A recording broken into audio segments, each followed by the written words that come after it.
لیکن افطار کے بعد تکلیف ختم ہو جاتی ہے, ہم کھاتے پیتے ہیں, موج کرتے ہیں, مگر ثواب باقی رہ جاتا ہے. کبھی کبھی آپ کو کوئی مسجد کے میں بلاتا ہے, یار چلو بھائی بیان ہو رہا ہے, اجتماع ہو رہا ہے, کوئی نیکی کی بات ہو رہی ہے, نہیں یار دل نہیں چاہ رہا, آپ آ گئے, آدھے ایک گھنٹہ بیٹھے پھر چلے گئے, وہ آپ کا جو ٹینشن تھا یا پریشر تھا وہ ختم ہو گیا, مگر ثواب باقی رہ گیا. تو اب اس فارمولے کو یاد رکھیے گا, جب بھی گناہ آپ کی طرف آئے نا, آپ سوچیں کتنی دیر کا فائدہ ہے. 1 گھنٹہ دوستوں کے ساتھ بیٹھوں گا, بری باتیں کروں گا, 2 گھنٹے فلم دیکھوں گا, 2 ڈھائی 3 گھنٹے, بس اس کے بعد جواب تو باقی ہے نا, قیامت تک اللہ کو جواب دینا پڑے گا.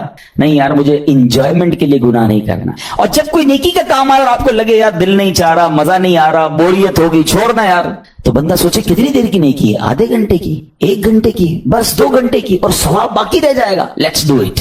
اگر یہ بات سمجھ آ گئی نا آپ کو, تو انشاءاللہ دیکھیے گا گناہ سے بچنا اور نیکیاں کرنا آسان ہو جائے گا. تو اب کیا فرمایا قرآن نے کہ جس نے اپنے نفس کو روکا, کیا خوبصورت آیت ہے, وَأَمَّا مَنْ خَافَ مَقَامَ رَبِّهِ وَنَهَى النَّفْسَ عَنِ الْهَوَىٰ, اور رہا وہ جو اپنے رب کے حضور کھڑے ہونے سے ڈرا اور نفس کو خواہش سے روکا, تو بے شک جنت ہی اس کا ٹھکانہ ہے. اور ایک اور جگہ کمال سے فرمایا, وَلِمَنْ خَافَ مَقَامَ رَبِّهِ جَنَّتَانِ, مبارک ہو ان کو جو اللہ سے ڈرتے ہیں نا, صبر کرتے ہیں, گناہ نہیں کرتے, رک جاتے ہیں. قرآن کہتا ہے جو اپنے رب کے حضور کھڑے ہونے سے ڈرے اس کے لیے 2 جنتیں ہیں, 1 نہیں 2 جنتیں ہیں. سورہ رحمان کی آیت ہے.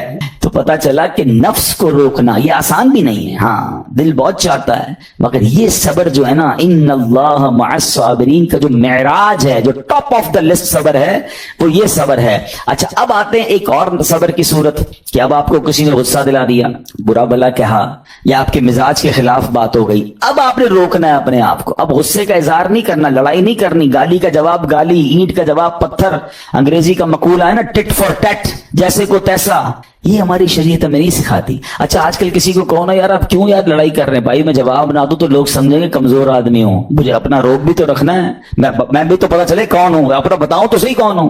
سچی بات پتہ ہے کیا ہے, جو ٹٹ فار ٹیٹ کرتا ہے, گالی کا جواب گالی سے دیتا ہے نا, وہ واقعی بتا دیتا ہے وہ کون ہے, وہ اپنا تعارف کروا رہا ہوتا ہے کہ یہ بھی ایسا ہے, میں بھی ویسا ہی ہوں. او بھائی اچھا پھر ایک اور عجیب جملہ بڑا مشہور ہے آج کل, جناب ہم شریف کے ساتھ شریف ہیں, ہم بدماش کے ساتھ بدماش ہیں. مجھے آج تک سمجھ نہیں آئی یہ کون سا بٹن لگا ہوا ہے آپ کے اندر کہ شریف کے ساتھ آپ شریف ہو جاتے ہیں, بدماش آتا تو آپ بھی بدماش ہو جاتے ہیں. جناب والا, شریف آدمی شریف کے ساتھ بھی شریف ہوتا ہے, بدماش کے ساتھ بھی شریف ہوتا ہے. جب بھی تو وہ غلط آدمی اچھا ہوگا نا. نبی پاک علیہ الصلوۃ والسلام نے گالیاں سن کر دعائیں دی ہیں, پتھر برسانے والوں کو بھی دعائیں دی ہیں, مگر ہم تو تیار ہی رہتے ہیں یار میں بتاؤں گا اس کو میں کون ہوں, ایک گالی دی ہے میں اس کے ساتھ مشتوں کو گالیاں دوں گا. تو پھر آپ بھی ویسے ہی ہو گئے نا جناب. حدیث پاک کیا ہے, ہو از مور اسٹرانگر, ہو از مور پاورفل. اللہ کے حبیب علیہ الصلوۃ والسلام فرماتے ہیں کہ بہادر وہ نہیں, یہ بخاری شریف کی حدیث ہے, بہادر وہ نہیں جو پہلوان اور دوسرے کو پچھاڑ دے, بلکہ بہادر وہ ہے جو غصے کے وقت اپنے آپ کو قابو میں رکھے. اصل بہادری یہ ہے. تو اگر آپ نے واقعی صبر سے مدد لینی ہے, ان اللہ مع الصابرین کا مجدہ لینا ہے, تو بدلے نہیں لینا ہے, معاف کرنا ہے. ذرا مل کر میرے ساتھ شب قدر کی دعا دہرائیے گا, اللہم انک عفو کریم تحب العفو فاعف عنی, اللہم انک عفو کریم تحب العفو فاعف عنی, اللہم انک عفو کریم تحب العفو فاعف عنی. What is the meaning? اس دعا کا معنی کیا ہے؟ اللہم انک عفو, اے اللہ تو معاف کرنے والا ہے, تحب العفو, معافی کو پسند کرتا ہے, فاعف عنی, اللہ مجھے بھی معاف کر. ہم کیا کہہ رہے ہیں اللہ سے, اللہ مجھے معاف کر دے اور میرے سارے اگلے پچھلے گناہ معاف کر دے. مگر there is a question, آپ نے معاف کر دیا سب کو؟ بندہ کہتا ہے میں تو انتظار میں بیٹھا ہوں, میں تو موقع کی تلاش میں, بس موقع ملے پھر بتاؤں گا میں کون ہوں. ہاتھ میں آ نہیں رہا بندہ, ٹرائی کر رہا ہوں کسی جگہ آ جائے, بس کوئی اس کے پیسے ویسے آ جائیں, کوئی اس کا معاملہ میرے پاس آ جائے, بس پھر دیکھو کیا کرتا ہوں. بیٹھے اس انتظار میں بیٹھے بہت سارے لوگ, کمال ہے یار. یعنی دشمنیاں پالی ہوئی ہیں, رشتہ داریاں کاٹی ہوئی ہیں, دوستوں کے پاس جا نہیں رہے ہیں, میاں بیوی میں لڑائی ہے, ایک سوری کے لیے بیوی گھر بیٹھی ہے, وہ کہتی شوہر سوری کہتے تو میں آ جاؤں گی, شوہر کہتا بیوی معافی مانگ لے تو میں لے آؤں گا. ارے بھائی کوئی بھی آگے بڑھ کے معافی پکڑ لو بھائی, اللہ سے معافیاں مانگ رہے ہو, بندوں کو معاف کرنے کے لیے کوئی تیار نہیں ہے. مجھے خود بتایا نا یہ کیسی دعا ہے کہ اللہ تو مجھے معاف کر دے, میں نے کسی کو معاف نہیں کرنا. یہ بنتی ہے دعا؟ اللہ سے پتہ ہے کیا کہیں, اے اللہ میں نے بندہ ہو کر تیرے سارے بندوں کو معاف کر دیا ہے, تو سب سے بڑا معاف کرنے والا ہے نا, اللہ تو بھی مجھے معاف کر. Look at the way to talk, یہ مزہ ہے نا بات کرنے کا, پھر دعا کرنے کا لطف بھی آئے گا آپ کو. تو دشمنیاں نہ رکھیں, غصے پر قابو پائیں, معاف کریں. ایک حدیث سن لیجئے, لرزا دیتی ہے, ڈرا دیتی ہے. اللہ کے نبی علیہ الصلوۃ والسلام فرماتے ہیں جو رحم نہیں کرتا اس پر رحم نہیں کیا جاتا. حدیث کا خلاصہ ہے. اور جو معاف نہیں کرتا اسے معاف نہیں کیا. اب بتائیے, ہم معاف کرتے ہیں, ہم رحم کرتے ہیں, ہم کہتے ہیں اللہ ہم پر رحم کرے, ہم کسی پر رحم نہ کریں. نہیں ہوگا رحم, پہلے اپنے اندر تو لائیے یہ باتیں. اب ایک آیت سنیے گا, اس کے تحت ایک واقعہ, اور پھر میں بیان کو کنکلوڈ کرتا ہوں. اللہ کریم ارشاد فرماتا ہے الذین ينفقون فی السراء والضراء والکاظمین الغیظ والعافین عن الناس واللہ یحب المحسنین. قرآن میں رب فرماتا ہے جو خوشحالی اور تنگ دستی میں اللہ کی راہ میں خرچ کرتے ہیں. یہ بڑی خوبصورت بات ہے, یہ غریب اسلامی بھائیوں کے لیے بھی مدنی پھول ہے. امیر تو خرچ کرتا ہے نارملی, غریب خرچ نہیں کرتا اللہ کی راہ. ہمارے قبلہ مفتی قاسم صاحب نے تفسیر قرآن صراط الجنان میں ایک بڑی پیاری بات لکھی. آپ کہتے ہیں پوری دنیا کے امیروں کا سروے کر لینا, ان کی جو پیسے بڑھنے کی ایک وجہ یہ بھی ہوتی ہے کہ وہ کہیں نہ کہیں چیریٹی کر رہے ہوتے ہیں, مدد کر رہے ہوتے ہیں. وہ مدد اور وہ نیکی ان کے پیسے بڑھا رہی ہوتی ہے. اور پوری دنیا کے غریبوں کا سروے کریں تو ان میں سے بڑی تعداد وہ جو خرچ ہی نہیں کرتی اللہ کی راہ میں. کہتے ہیں ہم کیا خرچ کریں, ہم تو غریب ہیں, ہم پر لوگ خرچ کریں. میں آپ کو فارمولا دے رہا ہوں اور یہ قرآن سے دے رہا ہوں. جو تنگی میں بھی اللہ کی راہ میں خرچ کرتے ہیں, جو خوشحالی میں بھی خرچ کرتے ہیں. آپ تنگی میں آپ روپیہ خرچ کریں, یہ نہیں کہتے آپ 10,000 روپے خرچ کریں, جتنی آپ کی حیثیت. یہ کاروبار ہے, آپ 1 روپیہ دیں گے اور آئے گا, آپ 10 روپے دیں گے اور آپ کسی نہ کسی نیکی کے کام میں خرچ کرتے رہیں, آپ غربت سے باہر آ جائیں گے. If you want to take out yourself from that problem, آپ آئے اللہ کی راہ میں خرچ کرنا شروع کریں. قرآن کہہ رہا ہے کہ جو تنگی اور خوشحالی میں اللہ کی راہ میں خرچ کرتے ہیں. اور اگلا پارٹ کتنا خوبصورت ہے, فرمایا والکاظمین الغیظ والعافین عن الناس, فرمایا اور غصہ پینے والے اور لوگوں سے درگزر کرنے والے. انعام کیا ہے, واللہ یحب المحسنین, اور اللہ نیک لوگوں سے محبت فرماتا ہے. اور پھر ہاں زندگی میں کلیمٹیز, پرابلم, بیماریاں, مشکلیں, قرآن خود کہتا ہے کہ من قریب تمہیں آزمائیں گے. کبھی بیماری آئے گی, کبھی بھوک آئے گی, کبھی مال کم ہو جائیں گے, کبھی ڈسٹربنس آئے گی, خوف آ جائے گا.